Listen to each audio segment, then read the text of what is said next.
ఎవరైనా కొత్తగా గ్రైండర్ తీసుకోవాలి అనుకుంటే, అది కూడా బడ్జెట్‌లో కావాలనుకుంటే, ఈ వీడియో మీకు ఖచ్చితంగా హెల్ప్ అవుతుంది. మీరు వీడియో ఫుల్‌గా చూసేయండి. ఇది మా అమ్మ వాళ్ళ కొత్త గ్రైండర్. సో, గ్రైండర్ ప్రతి ఇంట్లో ఉంటుంది కదా! స్పెషల్ ఏంటి అనుకోవద్దు. మా చెల్లి తన శాలరీతో ఫస్ట్ టైమ్ ఇంట్లోకి ఒక వస్తువు తీసుకుంది. అది పక్కన పెట్టేస్తే గ్రైండర్ రివ్యూ ఎవరికైనా హెల్ప్ అవుతుంది అని వీడియో చేస్తున్నాను. గ్రైండర్ కంపెనీ వచ్చేసి బటర్‌ఫ్లై రైనో ప్లస్.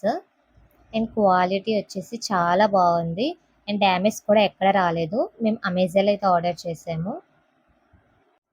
వీటితో మనకి ఆటా నీడర్, కోకోనట్ స్క్రాపర్ అంటే కొబ్బరి కోరుకునేది, పిండి కలుపుకునేది కూడా వచ్చాయి. అండ్ గ్రైండింగ్ కూడా చాలా బాగా అవుతుంది. సో, ఎవరికైనా కావాలనుకుంటే ఒకసారి చెక్ చేయండి. లింక్ కావాలంటే కామెంట్ చేస్తే నేను మీకు షేర్ చేస్తాను. సో, ఇది మీకు మంచి రోజు కాబట్టి మేము గ్రైండర్ అయితే ఓపెన్ చేసుకుంటున్నాము. సో, మనకి రాయికి అది డస్ట్ అది ఉంటుంది కదా! అది క్లీన్ అవ్వడానికి ఫస్ట్ నానబెట్టిన బియ్యం వేసి గ్రైండ్ చేసుకొని క్లీన్ చేసుకున్నాము. సో, ఇంతే.